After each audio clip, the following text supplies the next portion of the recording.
नमस्कार दोस्तों, आज मैं आप लोगों को बेरोजगारी की समस्या पर निबंध लिखने को बता रहा हूं। देखिए किस प्रकार से आप लोग निबंध लिखें ताकि आपको पूरे नंबर मिल सकें। तो देखिए सबसे पहले बता दूं, देखिए अल्प बेरोजगारी क्या होती है इसके बारे में लिखना है। ठीक, बेरोजगारी के प्रकारों के बारे में लिख लेना है। जब किसी व्यक्ति को उसकी योग्यता से कम कार्य मिलता है अथवा जब कुछ ही समय के लिए काम मिलता है तो उस स्थिति को अल्प बेरोजगारी कहा जाता है। यदि किसी इंजीनियर को क्लर्क का काम दिया जाए तो उसकी योग्यता का पूरा लाभ नहीं मिलेगा।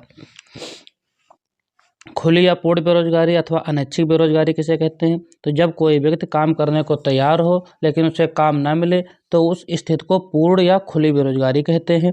भारत में पूर्ण बेरोजगारी बहुत अधिक है। यहाँ करोड़ों की संख्या में बेरोजगार लोग हैं और इनकी संख्या निरंतर बढ़ती जा रही है। अगला देख लेते हैं ऐच्छिक बेरोजगारी। ऐच्छिक बेरोजगारी क्या होती है? तो ऐसा व्यक्ति जो बाजार में प्रचलित मजदूरी दर पर काम करने को तैयार नहीं है, अर्थात वह ज़्यादा मजदूरी की मांग कर रहा है तो ज़्यादा मजदूरी मिल नहीं रही है, इस कारण वह बेरोजगार है। मौसमी बेरोजगारी देख लेते हैं क्या है। तो जैसे फसल काटते समय मजदूरों को रख लिया जाता है, ऐसे ही भवन निर्माण के समय मजदूर रख लिए जाते हैं, बाद में वे बेरोजगार हो जाते हैं। अर्थात जब किसी व्यक्ति को वर्ष के कुछ ही महीनों के लिए काम मिलता है और शेष समय में वह बेकार रहता है तो उस स्थिति को मौसमी बेरोजगारी कहा जाता है। शिक्षित बेरोजगारी देख लेते हैं क्या है। तो शिक्षित बेरोजगारी शिक्षित या पढ़े लिखे लोगों में होती है, क्योंकि ये लोग शिक्षित नौकरी ही चाहते हैं, लेकिन नौकरियों की संख्या इतनी अधिक नहीं है कि सभी को नौकरी दी जा सके। इस कारण भारी संख्या में शिक्षित लोग बेरोजगार हैं। अब देखिए बेरोजगारी के कारण देख लेते हैं कौन कौन से हैं।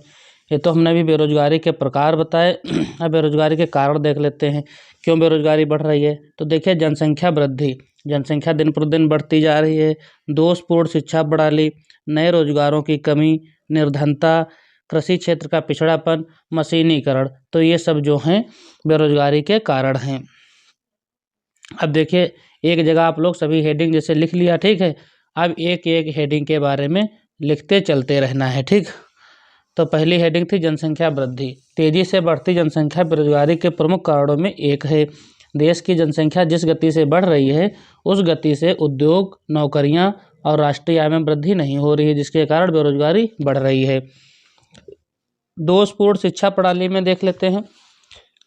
देखिए जिस जो हेडिंग लिखेंगे उसके अगली नई लाइन से लिखना शुरू करेंगे। किसी भी देश की शिक्षा प्रणाली उस देश के सामाजिक, आर्थिक और राजनीतिक स्तर पर अपना प्रभाव डालती है। बेरोजगारी की समस्या का प्रमुख कारण दोषपूर्ण शिक्षा प्रणाली है। दोषपूर्ण शिक्षा प्रणाली से मतलब शिक्षा का अभाव यानी अशिक्षा से है। यही कारण है कि भारत में बेरोजगारी जैसी समस्याएं उत्पन्न हो रही हैं। नए रोजगारों की कमी, कई तकनीकी समस्याओं और बढ़ती जनसंख्या के कारण अवसर नहीं बढ़ पा रहे हैं, अतः लोगों को पर्याप्त रूप से रोजगार उपलब्ध नहीं हो पाते हैं क्योंकि रोजगार बढ़ नहीं रहे हैं। बेरोजगारी दूर करने के अब उपाय देख लेते हैं कौन कौन से हैं। तो बेरोजगारी को संपूर्ण रूप से दूर नहीं किया जा सकता, सही दिशा में कुछ प्रयास करने से वो कम हो सकती है। सबसे पहले हमें जनसंख्या को काबू करना होगा। जनसंख्या काबू में करने के लिए हमें खुद से जागरूक होना पड़ेगा। सरकार को छोटे छोटे बिजनेस को बढ़ावा देना होगा। इसके लिए कई नीति नियम बनाने होंगे। यदि ज़्यादा मात्रा में छोटे छोटे बिजनेस को बढ़ावा दिया जाएगा तो युवाओं को ज़्यादा नौकरियां मिलेंगी। स्वरोजगार को सरकारी सहायता के साथ और अधिक प्रोत्साहित किया जाना चाहिए। भारत एक देखिए कृषि प्रधान देश है। सरकार को प्रत्येक क्षेत्र विशेष रूप से कृषि के सुधार पर ध्यान देना चाहिए। बेहतर सिंचाई सुविधाएं, कृषि उपकरण, बहुफसल चक्रण और फसल प्रबंधन के बारे में ज्ञान के प्रसार पर ध्यान केंद्रित किया जाना चाहिए। हमें अपनी पुरानी शिक्षा नीति को बदलना पड़ेगा। व्यावसायिक तथा तकनीकी शिक्षा पर अधिक जोर देना होगा। भारत सरकार ने बेरोजगारी दर को कम करने के लिए कई कदम उठाए हैं। महात्मा गांधी राष्ट्रीय ग्रामीण रोजगार गारंटी अधिनियम यानी कि मनरेगा और राजीव गांधी स्वावलंबन रोजगार योजना जैसी योजनाएं भारत में बेरोजगारी समस्या के समाधान के लिए सरकार द्वारा की गई पहल हैं।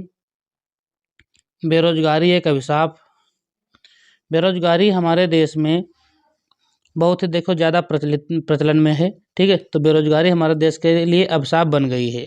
वो देश के युवा लोगों की मानसिक शांति छीन लेती है, देश के युवाओं को तनावग्रस्त जीवन जीने पर मजबूर कर देती है। बेरोजगारी के कारण देश के कई लोग निर्धनता और भुखमरी के शिकार हो जाते हैं। युवाओं में बढ़ता आक्रोश चोरी, डकैती, हिंसा, अपराध और आत्महत्या जैसे अपराध करने पर मजबूर कर देता है।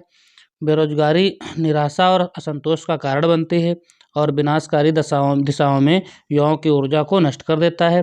बेरोजगारी के कारण मानसिक स्थिति से बचने के लिए लोग ड्रग्स, शराब की बुरी आदतों से ग्रस्त हैं। अब लास्ट में उपसंहार लिख लेना है। भारत में बेरोजगारी एक गंभीर समस्या है। कैसी समस्या है? तो गंभीर समस्या है। भारत में शिक्षा का अभाव, रोजगार के लिए पर्याप्त उद्योगों की कमी, शासन की नाकामी जैसे कई कारणों से बेरोजगारी जन्म लेती है। आज बेरोजगारी की समस्या इतनी बढ़ चुकी है कि अगर इस पर अंकुश ना लगाया गया तो देश की आर्थिक, सामाजिक, भौतिक एवं राजनीतिक दशा को हिला सकती है। यदि बेरोजगारी की बात भारत के परिप्रेक्ष्य में की जाए तो इसकी स्थिति बहुत ही खराब है। यदि इस स्थिति में सुधार होता है तो निश्चित रूप से हमारा देश विकसित देशों की श्रेणी में आ सकता है। भारत सरकार बेरोजगारी को दूर करने की दिशा में महत्वपूर्ण कदम उठा रही है। समय आ गया है कि भारत के लोग सरकार के साथ मिलकर एकता के साथ इस समस्या का सामना करें। देखिए, ये आप लोग इतना ही इसमें लिख देंगे तो आपको पूरे नंबर मिल जाएंगे। ठीक है। वीडियो आपको पसंद आया हो तो वीडियो को लाइक अवश्य करें। यदि चैनल पे नए हो तो चैनल को सब्सक्राइब अवश्य करें और अपने दोस्तों को शेयर अवश्य करें। देखिए, ये क्वेश्चन आप लोगों में यूपी बोर्ड में पूछा ही पूछा जाएगा।